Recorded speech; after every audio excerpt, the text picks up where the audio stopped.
All right, let's count the Omer together. We'll start with our Al Svirata Omer blessing. Then we will get to the matter of counting the days. So let's say the blessing together. Baruch Ata Adonai Eloheinu melech haolam asher ishanu b'mitzvotav v'tzivanu al Svirat Omer. Praise to you, Lord of God, rule of the universe, who has made us holy with your commandments and commanded us to count the Omer. So, yesterday, or the day that is just finishing, was the 48th day. So I'm going to guess that you can figure out what today is, or will be. So I'll say the formula, and you can repeat after me. Hayom Tif'ah ve'arba'im Yom Shehem Shiv'ah Shavuot LaOmer. Today is 49 days, which makes 7 weeks to the Omer. So counting on the unnecessary but very nice Omer counter, 7 weeks, 0 days. And with that, we'll start the screen share process, and we'll say Allah Sok B'divrei Torah blessing together. Baruch Ata Adonai Eloheinu melech haolam asher ishanu b'mitzvotav v'tzivanu la'asok b'divrei Torah. Praise to you. Praise to you, Lord of God, ruler of the universe, who has made us holy with your commandments and commanded us to busy ourselves with the words of Torah. Okay. So, with that, Herb, would you read about Revelation on 1 foot, please? Revelation is when God revealed the 10 commandments or the Torah, depending upon whom you ask, to the Israelites at Mount Sinai. The story of the Israelites at Mount Sinai, found in Exodus 19 and 20, raised a lot of questions for the rabbis, and they made up midrashim with answers based on things they noticed in the text. One story about the Jewish people getting the Torah. I have a question about that statement. Yes, questions. How could it be the Torah if Moses carried 2 tablets? Could he really have put the entire Torah on 2 tablets? So interesting.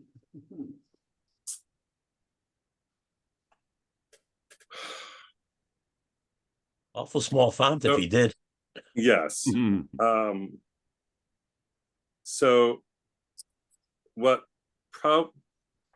for those who say that the entire Torah was revealed at Mount Sinai, presumably the way they would answer that is to say that the Aseret HaDibrot, the 10 commandments, or in Hebrew, the 10 utterances, were inscribed or engraved on the 2 tablets, which were then broken and then reinscribed or engraved by Moses later on. But that while Moses was up there, Moses received the entire written Torah, and most who hold to this position would say the entire oral Torah as well. So, thank you. Yeah, it's a good question. That's a lot to write in 40 days, and as well as graving on stone. Right. Unclear how much Moses wrote down at that moment, if he was taking notes or if he just had a really good memory. And as Tybal said, Jews talk fast. But not write fast. Yes. All right. Other questions about Revelation on 1 foot before we start getting into the stories themselves? David? Yes.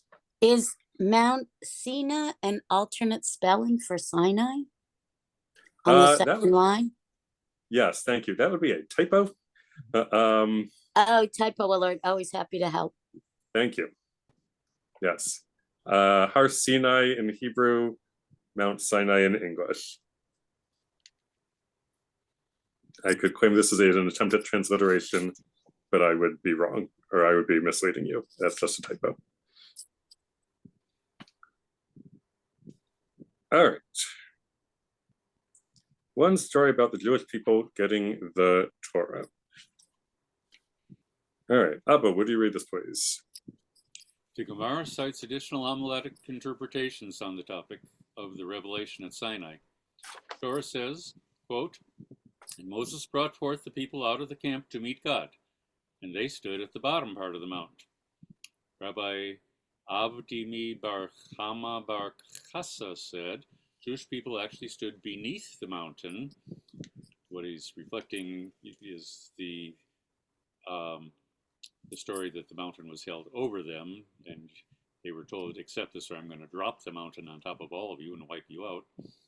The verse teaches that the Holy One, blessed be God, overturned the mountain above the Jews like a tub and said to them, "Oh, here it is. If you accept the Torah, excellent, and if not, there will be your burial."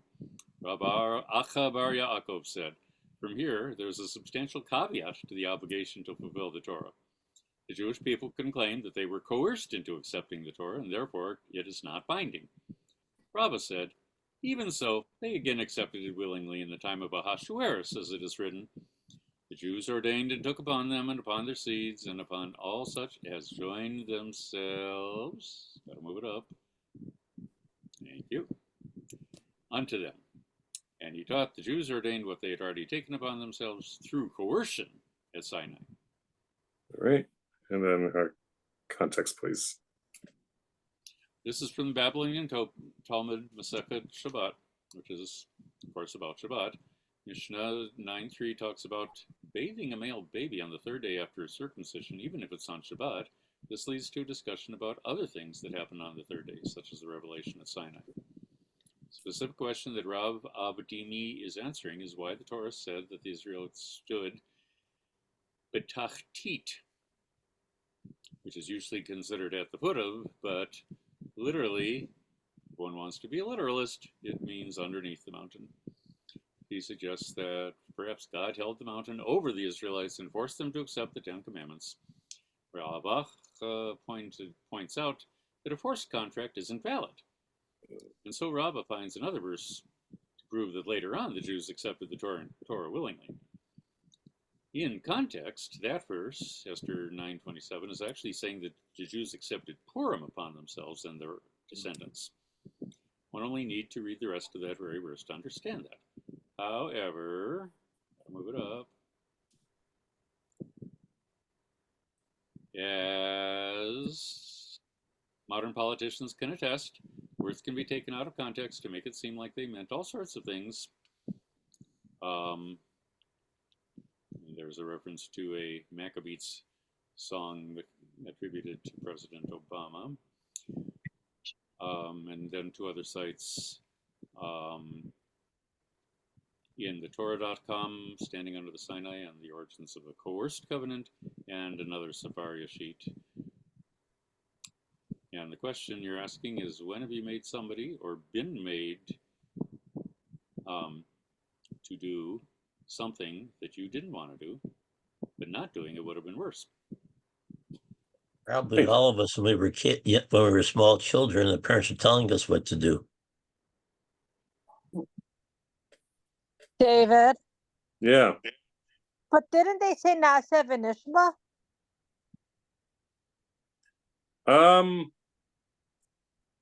Yes, they did. And this text is, or this Rabbi Rav Avdimi is suggesting that you too would say Na'aseh v'nishma if a mountain was held over your head. So Na'aseh v'nishma, as clarification, means we will do and we will hear. Or yeah, we will do and we will understand. We will do and we'll hear. So there, and they said it after the Ten Commandments, but they said something similar. All that the Lord has said we will do before the Ten Commandments, and Rav of Dimi is saying, yes, well, that was coerced. Okay.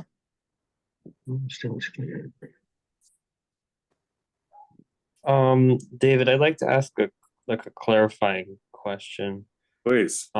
If the specific rabbi's thought has been elaborated more in other sources in the Talmud, what would this perspective mean for example, the destruction of like the first temple? Like I had presumed that Jeremiah talks about like those events happening at least partially because of Torah violations, but if the Torah wasn't binding, then what, at least according to this line of thought, what would have all of that been because of? Yeah.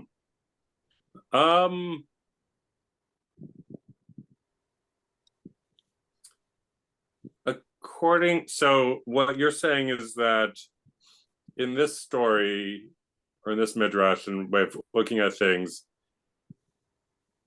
the Torah was coerced upon the Jewish people,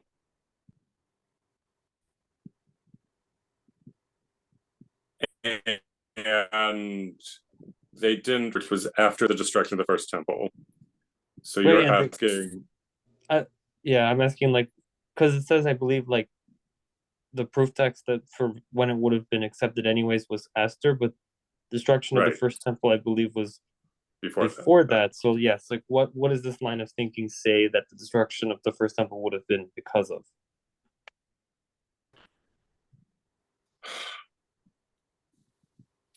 Probably because the prophets had told the Israelites how to change their ways.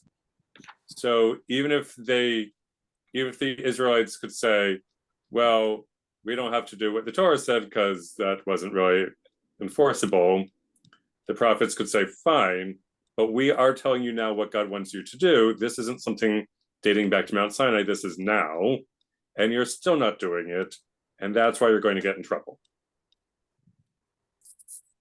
I see. Thank you. Yeah, very. I'd like to offer a point of view, and I haven't thought this through because I haven't always thought this way, but it occurs to me that going back to the slavery in Egypt and our exodus from Egypt and Moshe fleeing Pharaoh's wrath and running to Midian and being enticed to check out what was going on at the non-burning bush. I seem to think that God tells Moshe, in what I read, that I've heard the cries of the people. So we were crying out, you know, all those words, this is horrible slavery, these are inhumane times and lifestyle. God help us. And it was the time that Yosef predicted, Yivkod, something like that. Anyway, so God tells Moshe, I heard the cries of the people, go to Pharaoh, tell him to let my people go. And then during the course of Shmot, we see God saying, and further after that, I took you out of Egypt to be my people. That's the deal. So we cried out to God. God took us out. God's deal was, I'll take you out. You'll be my people. You'll be a people to me, and I will be your God. And then we get to Har Sinai, and Har Sinai is just primer.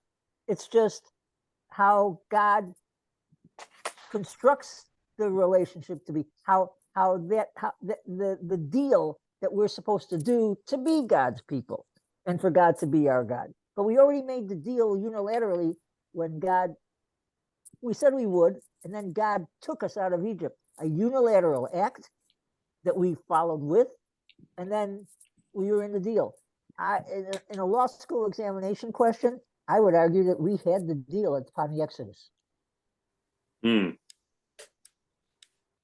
sorry for the rambling because I hadn't thought it through earlier, but it occurs to me this is a unilateral contract which now is enforceable and detailed in the relationship between God and us at Har Sinai with Torah.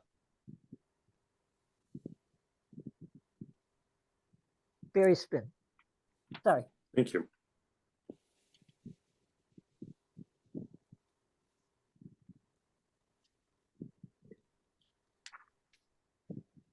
Other thoughts on when you made somebody do something that they didn't want to do, but not doing it would have been worse? Or when you were made to do something that you didn't want to do, but not doing it would have been worse?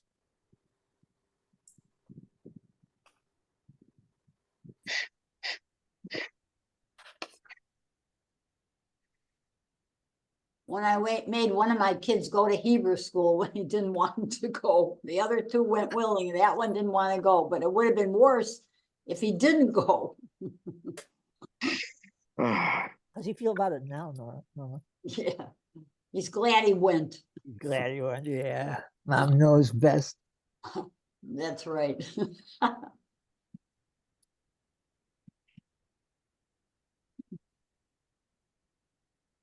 Today the kids love going to Hebrew school, David, which is good.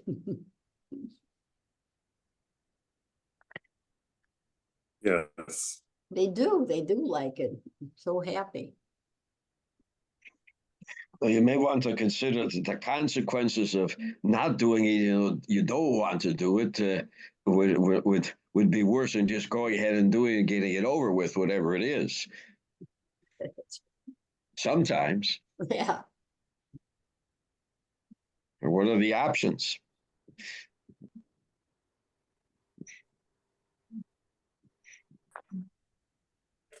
To me, that happens regularly.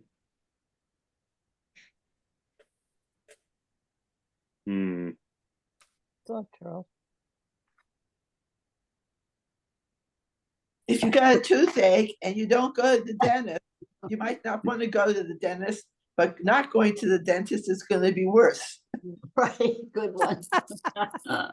Only well said. Ouch. Ouch. Yeah. Well, that's a good way of putting it. And I doubt Yeah. whether any 6-year-old at school who has to get a polio vaccination or any kind of vaccination is happy about it, but consider what the possibilities were if we didn't have those vaccines.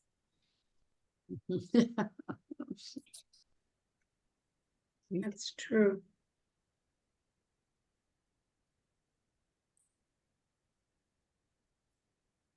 Bearing with us, we're going through law, so many times, and you go have some legal activity or action. Sometimes it's just less expensive to go ahead and concede something, even though you believe it's not correct, but just to put it to rest and move on. Sometimes it's just not worth it. You settle the matter and you go on. Courts are full of those people, Charles. Well said.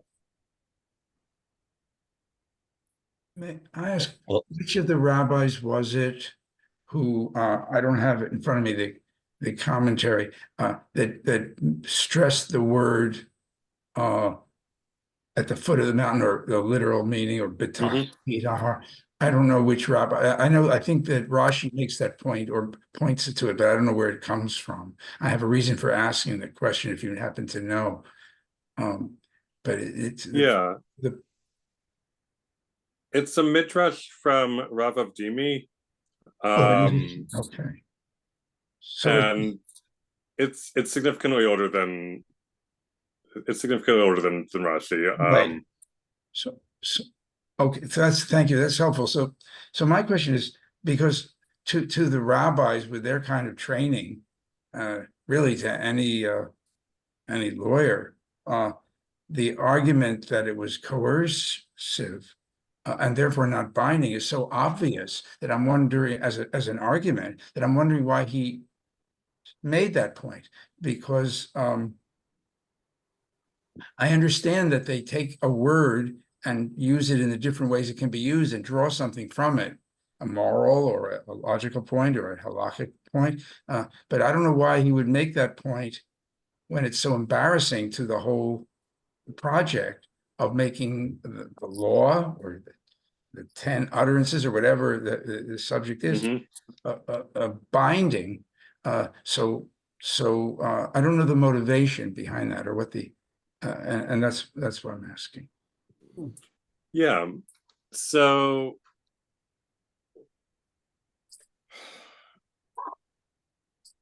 we don't have notes on what he was thinking.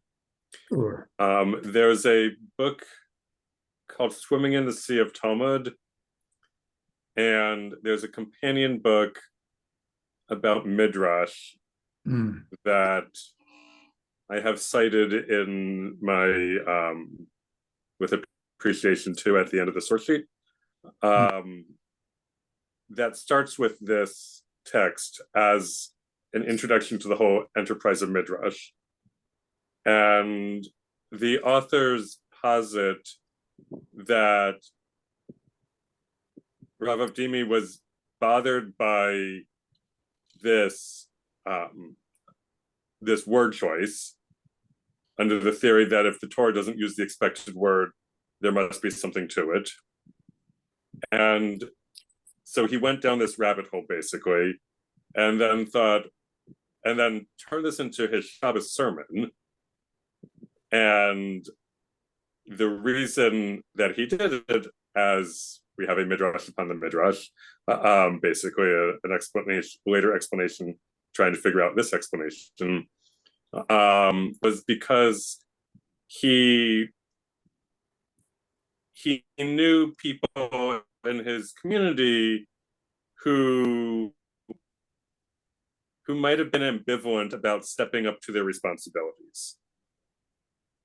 So like a 13-year-old who might not have wanted to take on adult responsibilities in the Jewish community, or somebody who was thinking about becoming Jewish but wasn't sure they wanted to take on all of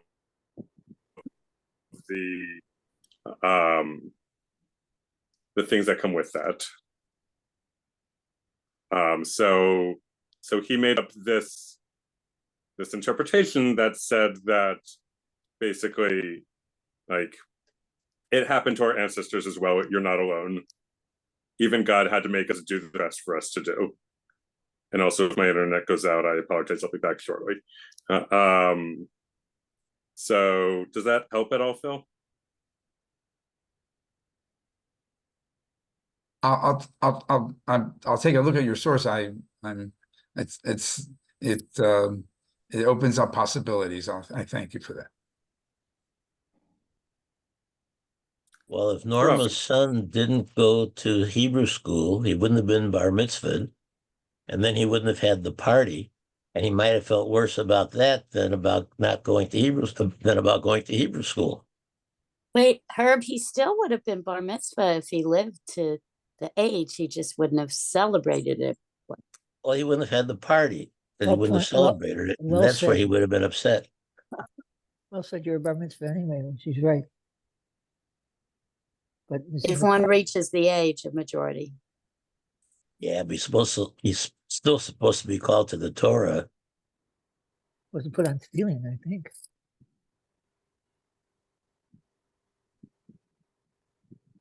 And Torah.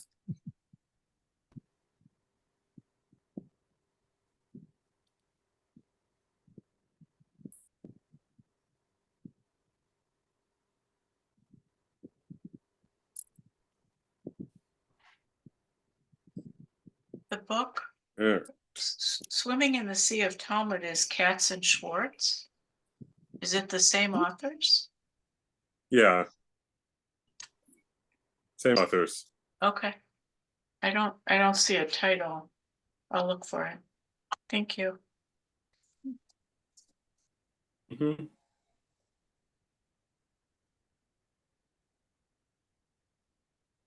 All right.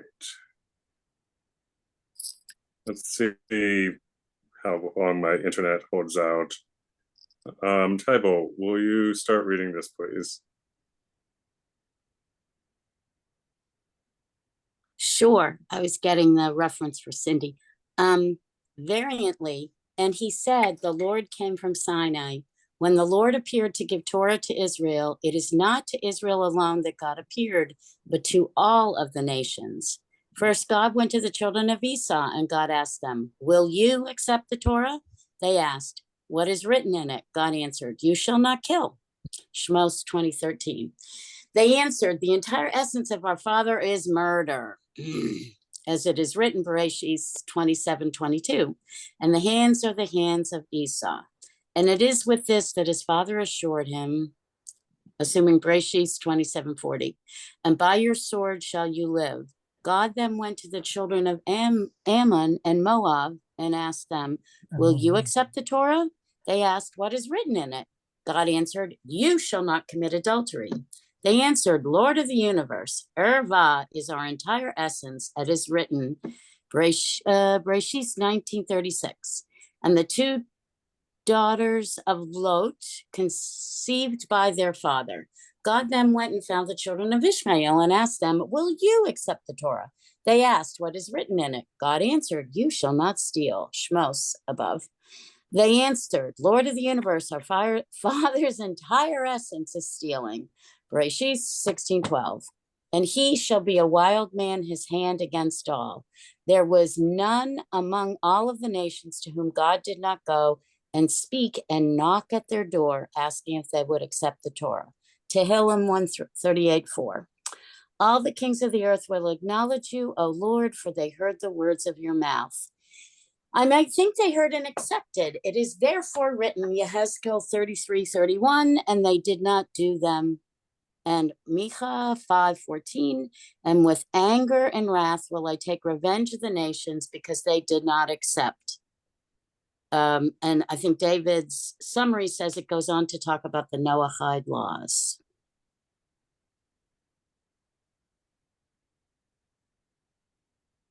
Mm-hmm.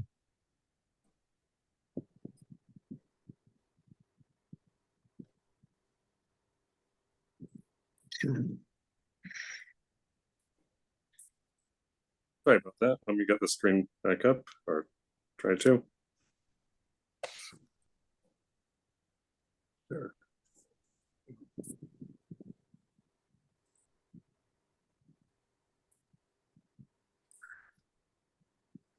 So far, we've seen in this text that God's offering it, the Torah, to everybody, and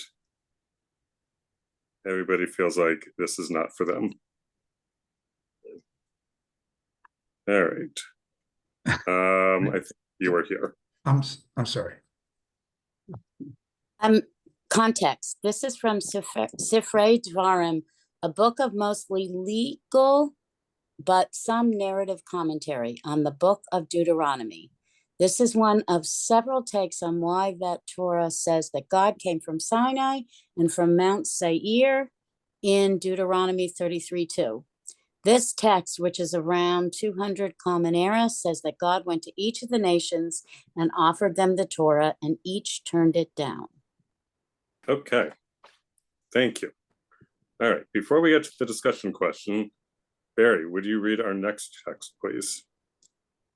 The nations will say before God, Master of the universe, did you give us the Torah and we did not accept it? Since we never received the Torah, why are we being judged for not fulfilling its mitzvot?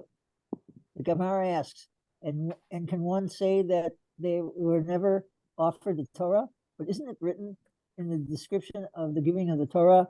And he said, the Lord came from Sinai and rose from Seir unto them. Dvarim 33:2. And it is written, God comes from Teman, and the Holy One from Mount Paran.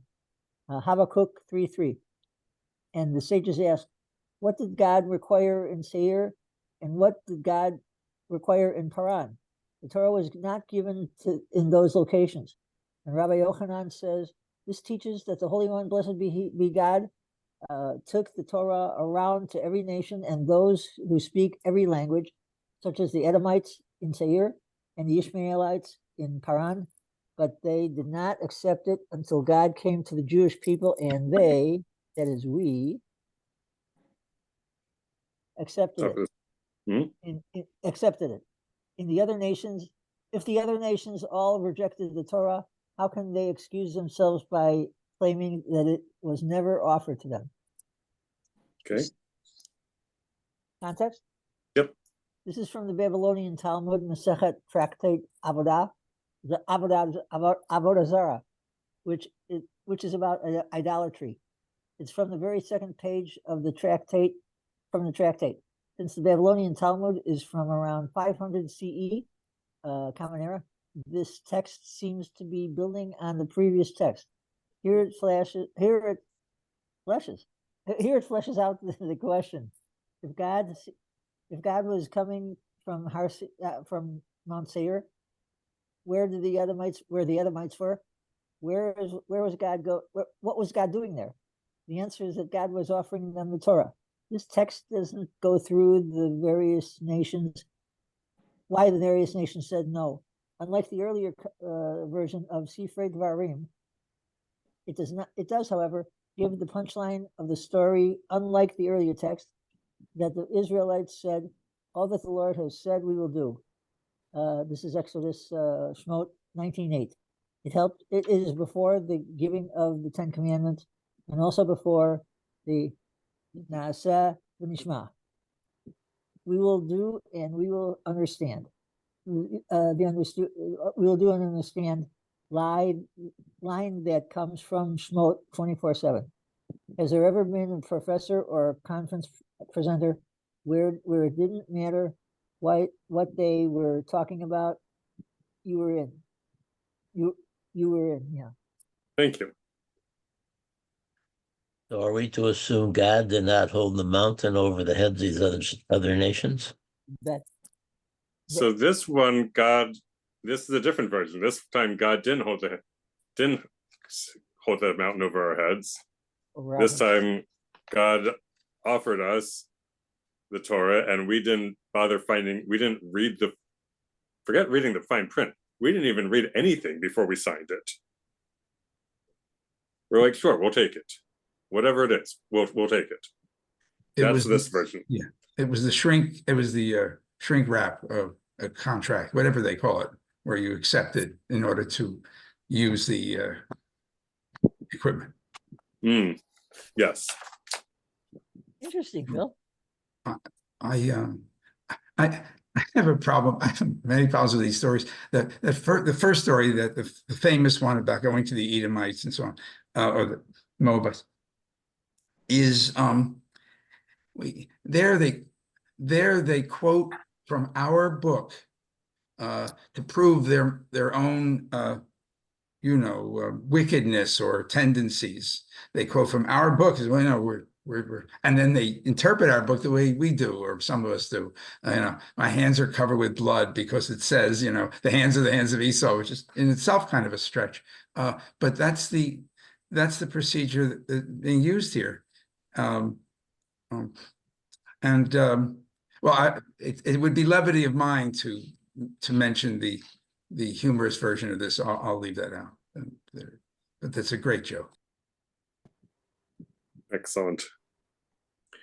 Yes, when I was looking for this story, I was surprised that the way I'd always heard it is a compilation of two different texts. Like, I could not find the combined version in any of the sources, where first God goes to the nations and each of them says what's in it, and then they find a reason to say no, and then God comes to the Israelites and they say, sure, whatever, we'll take it. But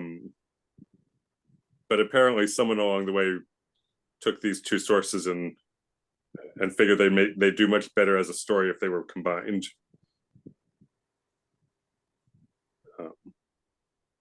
Which is interesting to me.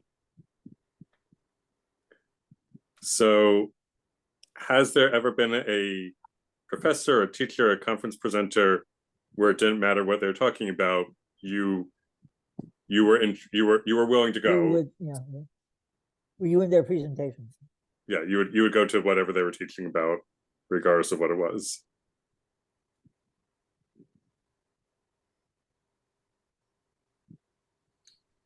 When I went to Northwestern, for undergraduate, there was one professor that whatever he taught, I took because I liked him so much. He was just such an impressive, he taught comparative religions. That's where I learned about all kinds of different religions. Wow. And then when I graduated, I hadn't seen him in several years. He was the major speaker.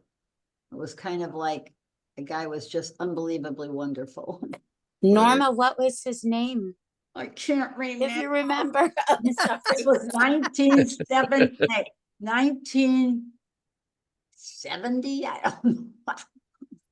Something like that. I can't remember. Isn't that terrible? And he died a couple years later. He was a very interesting individual. He was a pastor Wow. who almost didn't get ordained because he didn't believe in the theory of immaculate conception. And they held up his ordination. Wait, I thought only Roman Catholics believed in Immaculate Conception. Well, but they were giving him a really hard time about it. I mean, this was, Ah. long time ago. He was Lutheran. Yeah, Northwestern's not a Catholic university.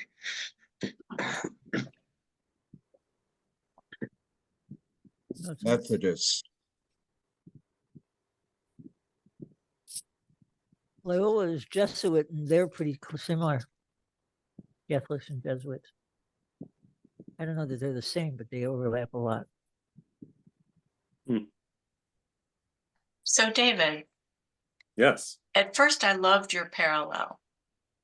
Have you ever had a professor so wonderful that you would sign up without even knowing what the subject was? And I love that metaphor, and I do that.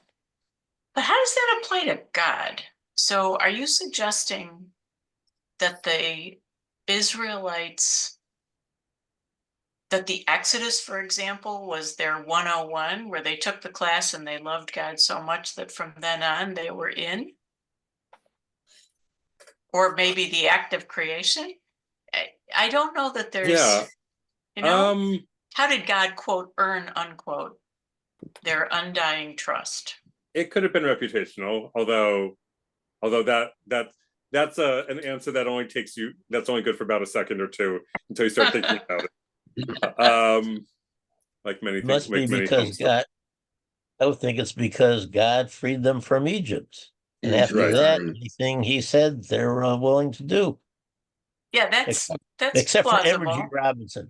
Except for everything, right? Because they wanted the cucumbers and the fishes in 5 minutes. Unilateral contract. Except for Evergy Robinson. No, I'm partly just teasing. I think there's probably a limit to the metaphor, even though I really like it. I have an alternative thought that God was the only act in town other than Pharaoh. I mean, who else was offering to free? There were lots of gods. No, but none of them came to try him to confront Pharaoh. God sent Moshe. Our God sent Moshe. That's God. That's the action. God was their advisor. There might have been. I mean, in one way, maybe you could think about it is, everybody said there were lots of gods on the block, but there was only really one, anyways. So, and that one did something.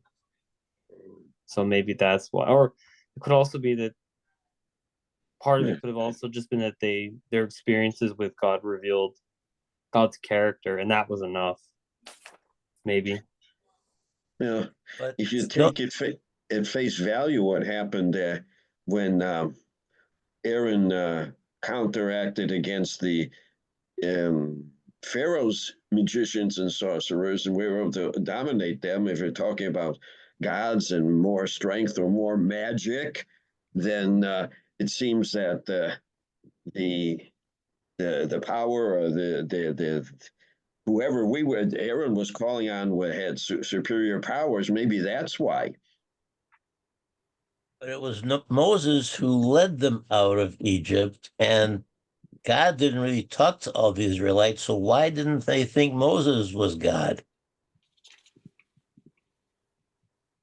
What proof did they have that it was not Moses who was doing all this? Isn't there a tradition that at Sinai, everyone that was there personally received the Torah in like a direct way? Moshe never took the throne. Moshe never took the label, even if anybody suggested it. Moshe always acted upright that he was God's emissary. And even the commentary says that when Moshe first arrived in Egypt and he and Aaron assembled the elders, and as they were going to confront Pharaoh with the first plea to let us go, all the elders like slid off from behind Moshe and Aaron one by one, as goes the comment that I read. And all of a sudden it was just Moshe and Aaron at the door of Pharaoh. And that's how that went. I don't think that anybody ever thought that Moshe was God. In fact, they knew of Moshe, right? Didn't they? They knew Moshe was already in Egypt, and he left Egypt. He fled Pharaoh. How could he be God? So that's a good point. One of the other things is that at the story of Mount Sinai, at the very end of Exodus chapter 19, right before the Ten Commandments are given at the beginning of Exodus chapter 20, Moses goes down from the mountain, and then God speaks from above the mountain. So unless someone thought that Moses not only had the ability to change his voice, but also to cast his voice, then that would have been one possible piece of evidence that it wasn't just Moses doing this.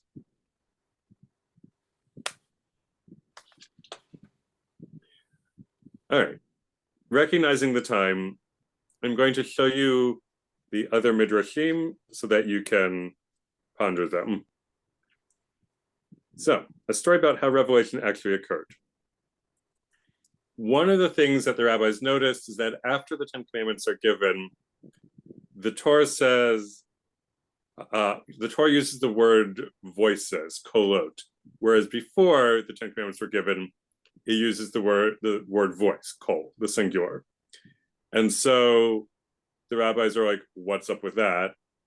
Why didn't the Torah stick with the singular? Because doesn't only God have one voice?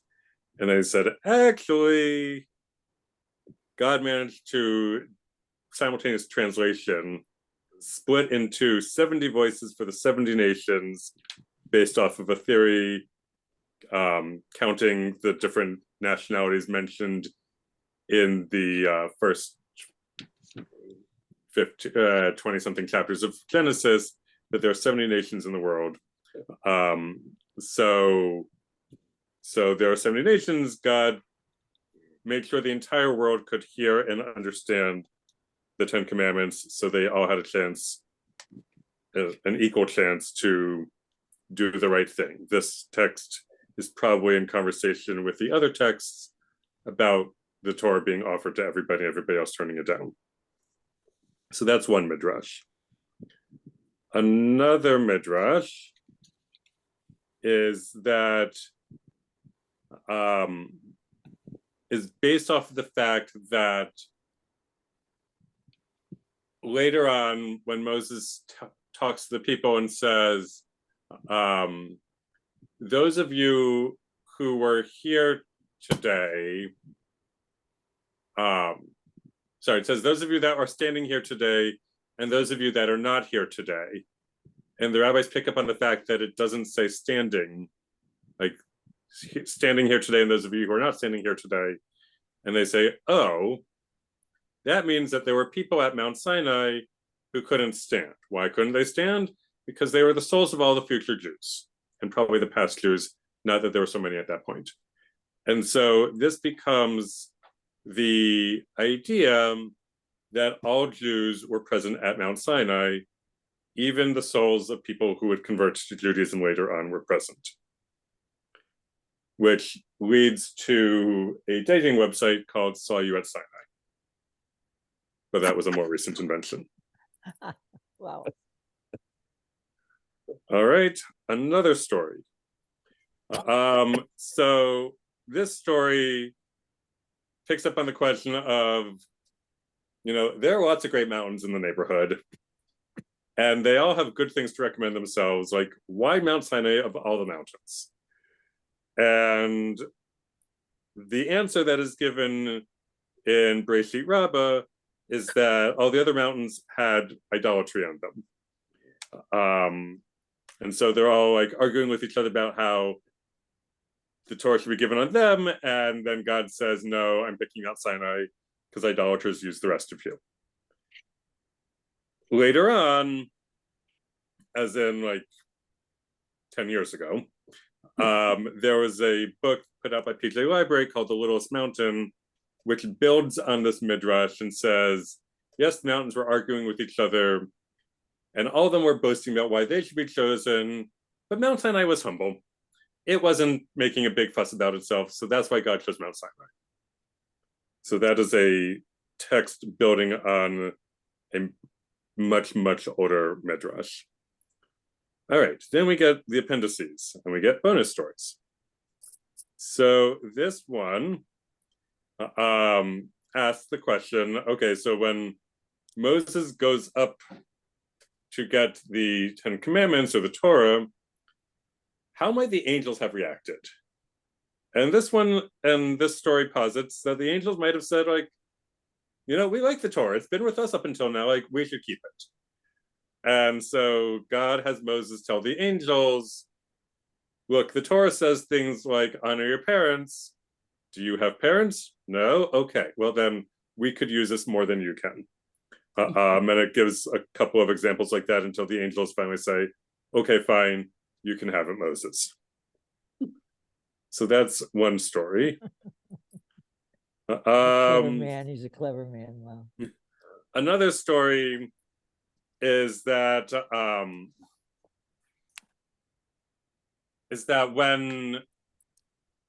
usually when people have something that's really valuable and they sell it, then the seller is sad because they no longer have it, but the buyer is happy. And picking up on a verse from Proverbs, which says, I've given you a good portion, my Torah, do not abandon it, which is now in the Torah service right before Eitz Chaim, when we put back the Torah, the